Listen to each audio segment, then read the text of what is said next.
An important strategy that you can use to ensure that you understand a literary or informational text is by being able to write an effective summary. Summarizing a text requires you to pick out the most important details and put them together in a short description of what the passage is about. In this lesson, we are going to look specifically at how to summarize a literary text, and then towards the end of the lesson, we will talk about some tips that we can use to help you summarize an informational text. When summarizing a literary text, the thing that you need to remember is that a story summary is going to include the most important details in the story. So, some of the things that you want to think about are the main story elements. Now, as you recall, our story elements include things such as the characters, the setting, the plot, the problem or conflict, and the solution or resolution. For a good summary, you want to include 3 specific elements: the background, the problem, and the solution. With the background, some things that you want to make sure that you include are things such as the information that sets the scene and introduces the main characters. You can also state the setting or describe an important event that happens at the beginning of the story. So your background primarily is going to be who are the characters in the story, where is the story set, if it's important, and what is going on in the story. So once again, our first key element that we need to include is the story's background. Next is the problem. Now, the problem, of course, is usually something that goes wrong for the characters, or maybe something that needs to be fixed or changed. So our problem or conflict, as you recall, is what causes the characters to take action. So in the summary, you want to make sure that you include that conflict or problem. So the second element is conflict, or the problem that the characters are facing. And then finally, the third element is the solution. And that is how the story's problem gets solved, how everything gets tied up in a nice little bow. So the solution or resolution, of course, is, when I say tied up in a nice little bow, that means it wraps up the story. So our third element, once again, is the resolution or solution of the story. So a good summary is going to provide the background information that we need to know what's going on, and it's going to include the conflict that kicks everything off and how that conflict is resolved. Typically, a good summary should take no more than 3 to 5 sentences in order to effectively explain what the story is about. Now, this is a lot of information, of course, to take in, but a nice strategy that you can use is to use a graphic organizer like the one that we see here. It's just simply a table that allows you to describe the background briefly, list what the problem or conflict is, and then how did the conflict get resolved. So it allows you to briefly describe the solution. So in this example, we are told that the background of our particular story is that Lily has to stay home and babysit her little sister Marley while their parents are out. Okay, so that tells us what the story is about. The problem that Lily faces is that she gets upset when Marley spills spaghetti all over the kitchen floor. So we want to include that in our summary, and then finally explain how Lily resolved the problem. So Lily and Marley turn cleaning up the kitchen into a fun game. How do we take this and turn it into a nice summary to describe what happens in the story? So with this information, we can say that Lily is babysitting her little sister Marley while their parents go out. During dinner, Lily gets upset because Marley spills spaghetti all over the kitchen floor. However, Lily has an idea. She attaches rags to her and Marley's feet and they twirl across the kitchen floor. Just like that, cleaning up the kitchen turns into a fun game. So as you can see, our story includes the background, which is this statement here. Lily is babysitting her little sister Marley while their parents go out. So this is setting the stage of the story.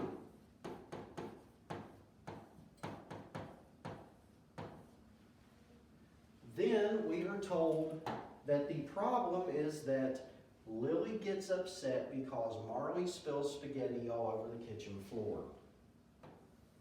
So this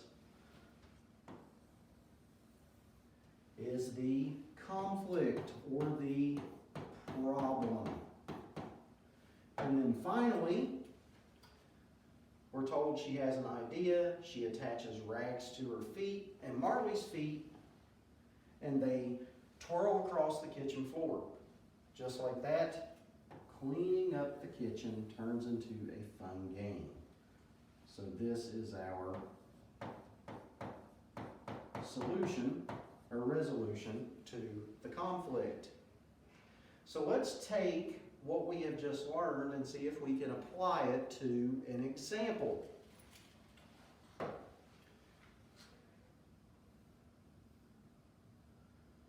In this example, we're going to look at a story called The Penguin House. Hazel and I giggled as we skipped ahead of Mom and Dad. We were in a rush to get to the zoo's South Pole exhibit.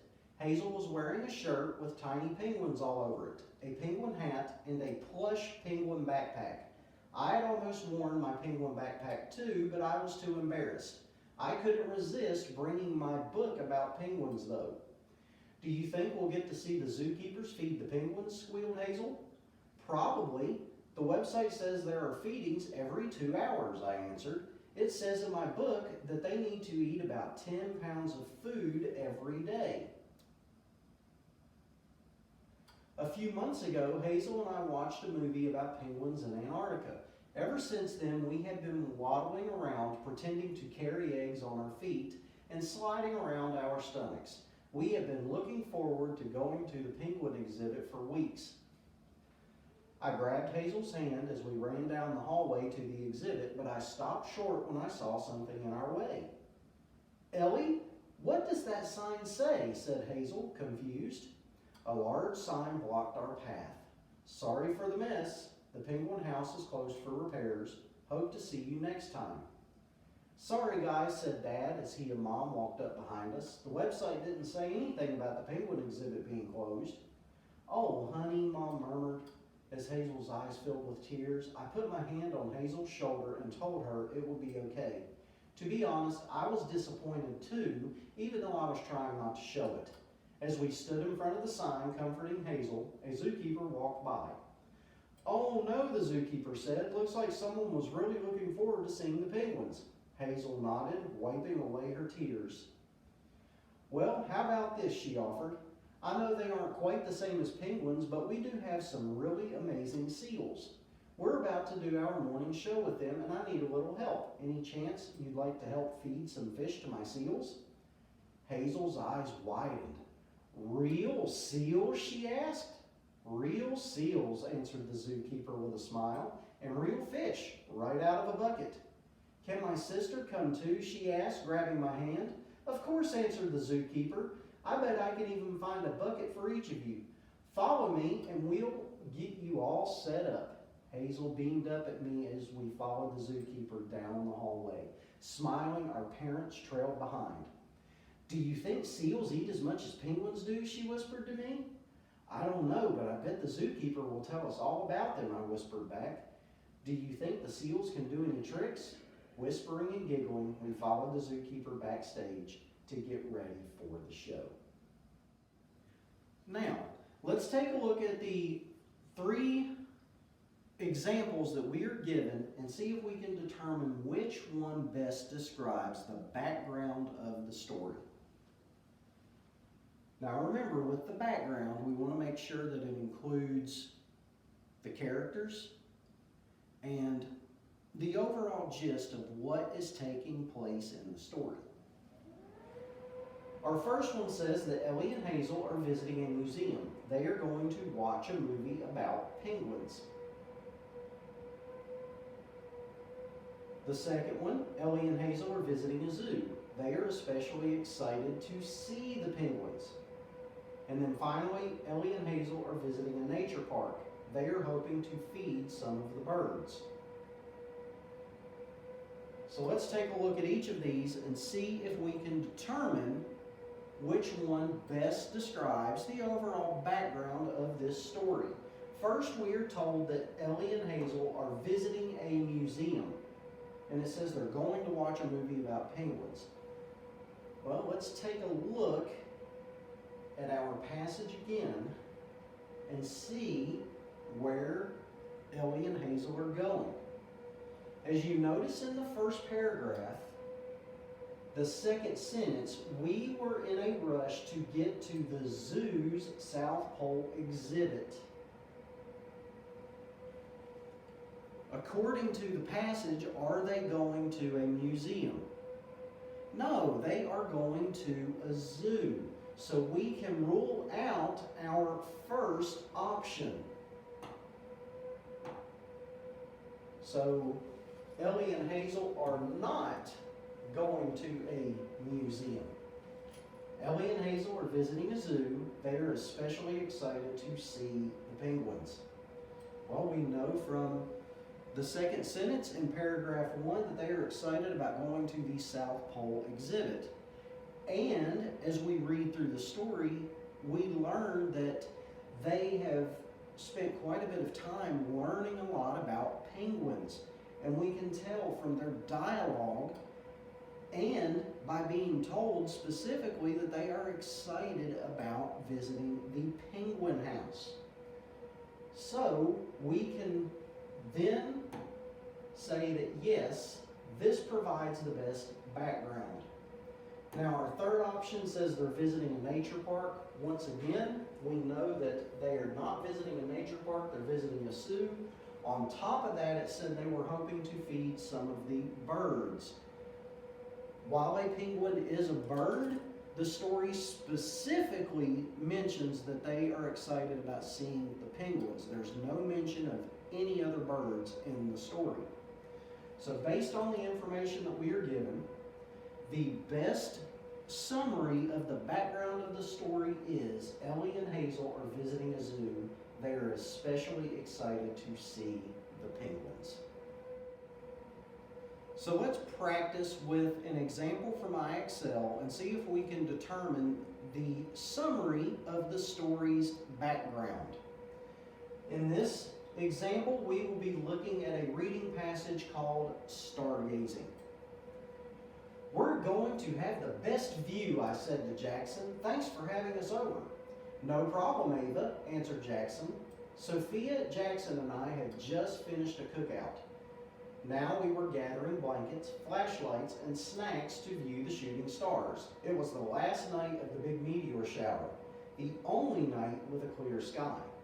Jackson and his mom lived outside of town and far from any neighbors. Without any lights around, it would be pitch black. pretty much perfect for stargazing. Once the sun started to set, we headed into the field behind Jackson's house. As the sky turned different colors, we spread our blankets and talked about shooting stars. As usual, Sophia had a huge book that explained everything. She shared her favorite space facts and tried to show us diagrams of meteors. But I was happy just to stretch out on my back and wait to see the real thing. And wait. And wait. Brrr, Jackson shivered. It gets chilly out here at night. I hope we see something soon. Sophia, do you know when the show starts? It should have started by now, but it's gotten too cloudy. It wasn't supposed to, though, cried Sophia. Well, how late does it go, I asked. Couldn't we go inside for a bit and come back out before the shower is over? Maybe the clouds will go away. The shower goes until 4 in the morning, she said. But what if as soon as we go inside, the clouds disappear? Yeah, if we go in, we might miss our only chance, Jackson pointed out. We don't have any way of knowing unless we stay. I looked up at the blank sky. That's true, I said, but we could be here for hours. I'm already cold, and we ate all the snacks. So what if we do see a shooting star? We probably won't be having a lot of fun by the time that happens. Reluctantly, Jackson and Sophia agreed. Let's go inside and get some sleep, I said. I'll wake you guys at 2 and we can try again. I don't know, Ava, said Sophia. What if we still can't see any stars? Then we can't see them, I answered, standing up and folding up my blanket. There's not much we can do about the weather, right? But at least we'll know we tried. The 3 of us trudged into the house. I set an alarm and we each curled up with a blanket in Jackson's living room. When the beeping of the alarm dragged me from sleep, I turned it off and ran outside. I held my breath and stared into the inky black sky, waiting, waiting. Suddenly, a bright streak flew across the sky, then another, and another. I ran to wake up Jackson and Sophia, and we dragged our blankets outside. Finally, we lay in the grass, giggling and pointing at every single shooting star. Now, let's take a look at our 3 options and see which one best describes the background of this story. So again, we want ones that introduce the characters and give us the overall gist of what is going on. So our first option, Ava and her friends are excited to watch the shooting stars. Option 2, Ava and her friends are excited to read about meteors.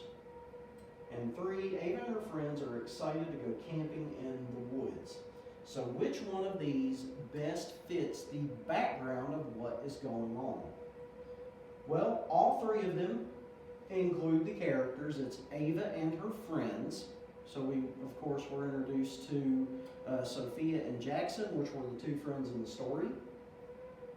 But what are they doing? Well, we know from the passage that they went out to stargaze. They went out to look at the night sky in a field, and they're waiting to see a meteor shower. So, our third option says they're excited to go camping in the woods. Does the story tell us anything about them camping? No, because we are told that they're just going out to lay in the field and look up at the shooting stars.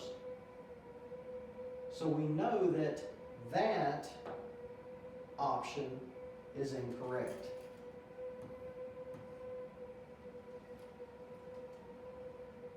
Next,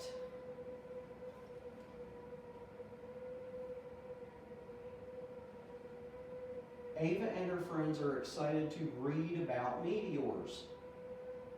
All right? Are they going to read? No, they're actually going to see the real thing. Now, in the story, we are told that they have read about meteors, but this isn't about them reading. It's about them actually seeing this meteor shower. So we know that that one is not correct.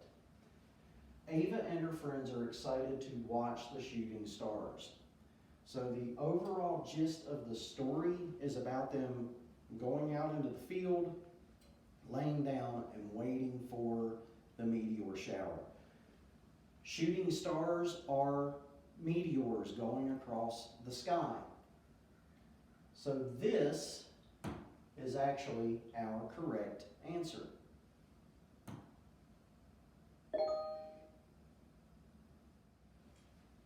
Now let's see if we can identify the problem from the story.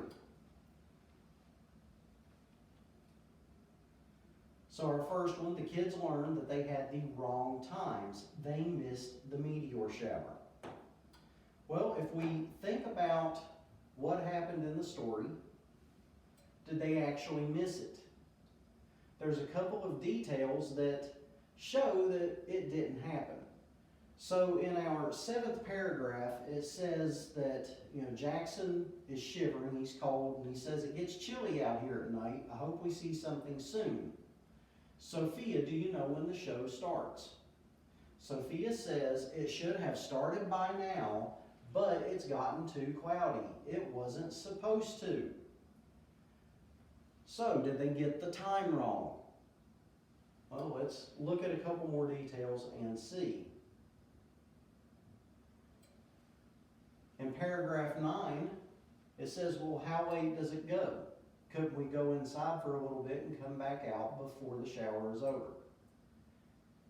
Then, in paragraph 10, the shower goes until 4 in the morning. So, based on those details, we know that our first option is not correct.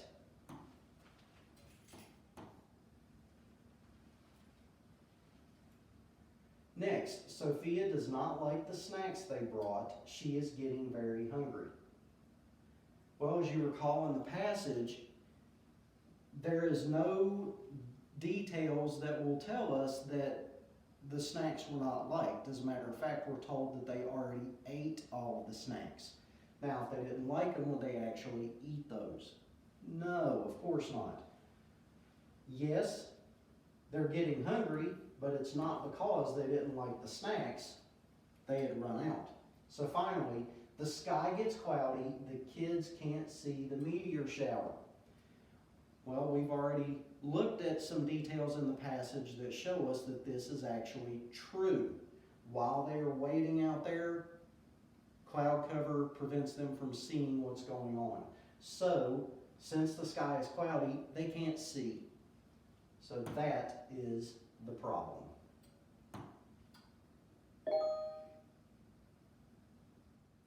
Let's go ahead and complete our graphic organizer and see if we can identify the solution of the story. So our first option states that Ava convinces her friends to get more food. They enjoy talking and eating snacks even without seeing shooting stars. Well, in our previous problem, we have already established the fact that they had run out of snacks. There's no mention of them getting any more snacks. So we know that the first option is incorrect. Ava convinces her friends to sleep outside. They wake up and see a beautiful sunrise. Well, as you recall, at the end of the story, they had gone back inside and went to sleep. And Ava set an alarm and got up and saw that the clouds had moved out and the meteor shower was just beginning. So she went and woke up their friends. And the story ends with them watching the meteor shower and laughing and giggling about every star or every meteor that shot by. There is no mention of a sunrise in the story. Ava convinces her friends to get some sleep inside. They wake up later and see shooting stars. This is the solution of the story. So we know that is the correct answer.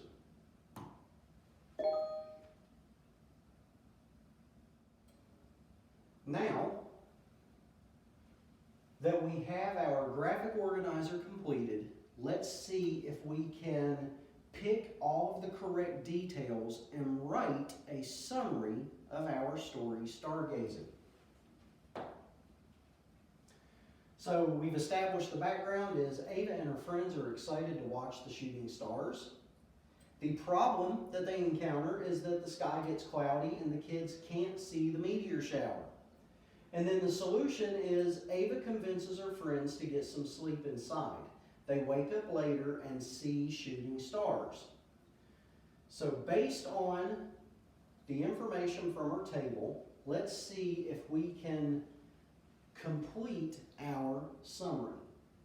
So first, Ava is excited about what? To miss all of the shooting stars, to see the sky is full of shooting stars, to watch shooting stars with her friends, to stay outside in case the clouds go away, or to get a little sleep indoors. Well, according to our background, they're excited about seeing shooting stars. So Ava is excited to watch shooting stars with her friends, Sophia and Jackson. However, the sky unexpectedly fills with clouds and the kids are worried they are going to what?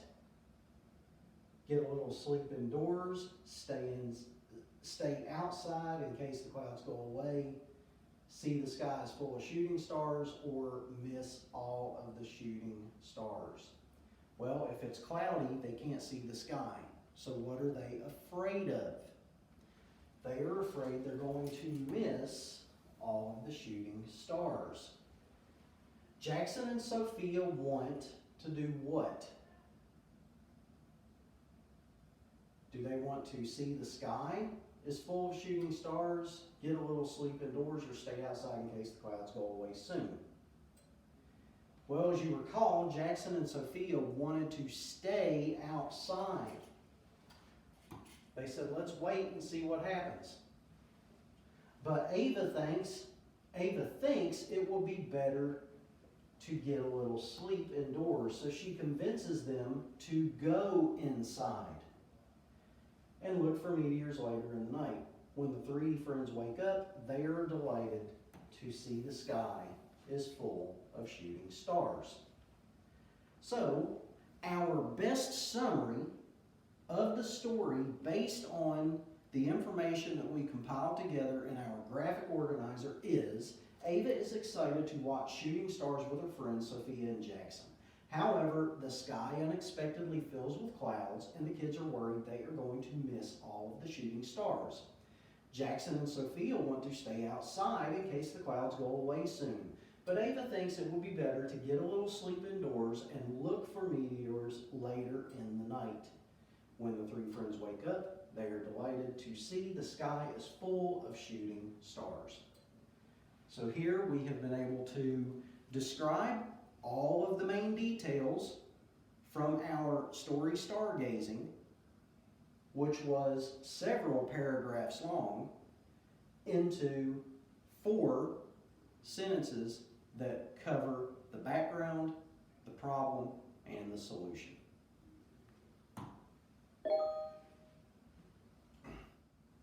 Summarizing an informational text is not really that different from summarizing a literary text.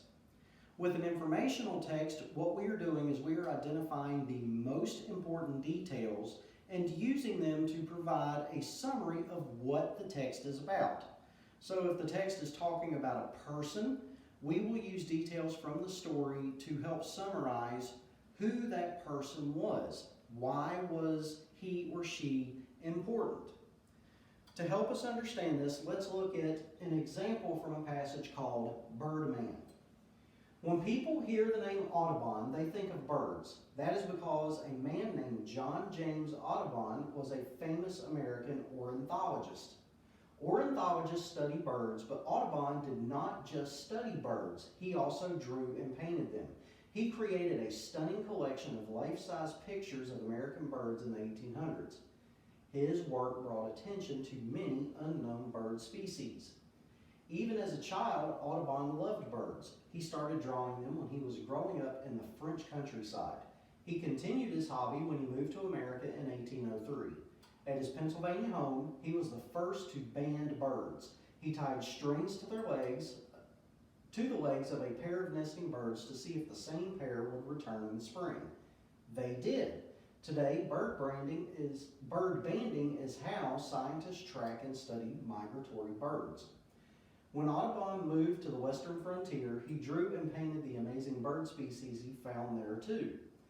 However, it was still just a hobby. But when hard times hit in 1819, Audubon started giving art lessons to earn money.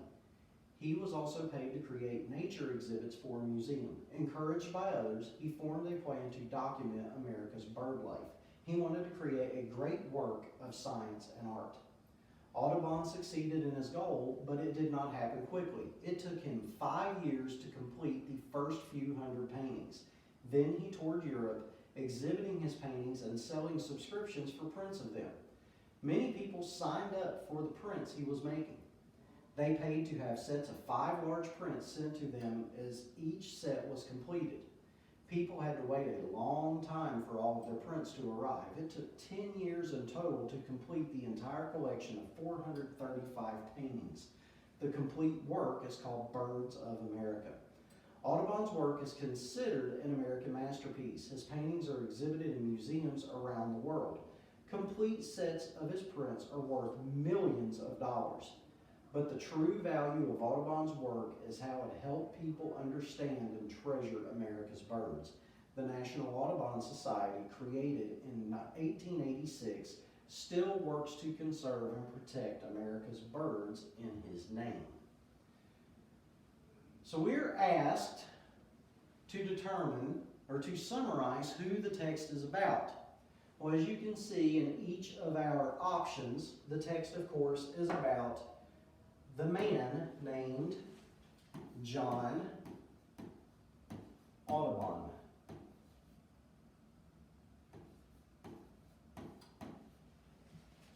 But who was John Audubon?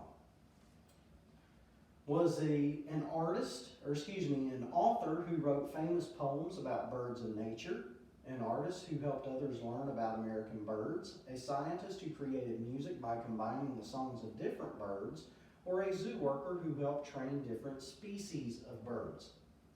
Well, throughout the passage, we are told over and over about his paintings, that Audubon, when he came to America, started putting together a collection of prints showing the different bird species of America. And people were paying money, lots of money, to get copies of these prints. So, is a painter an author, an artist, a scientist, or a zoo worker? Well, we know that a painter is an artist. So obviously, he wasn't an author, he wasn't a zoo worker. Pretty sure he was an artist. But the passage also says that he was an ornithologist, which was a scientist who studied birds. But again, we can rule out this option because it said that he created music by combining the songs of different birds. That is not true. He was making paintings of American birds, and this helped others learn about those birds. So our correct answer is our second one.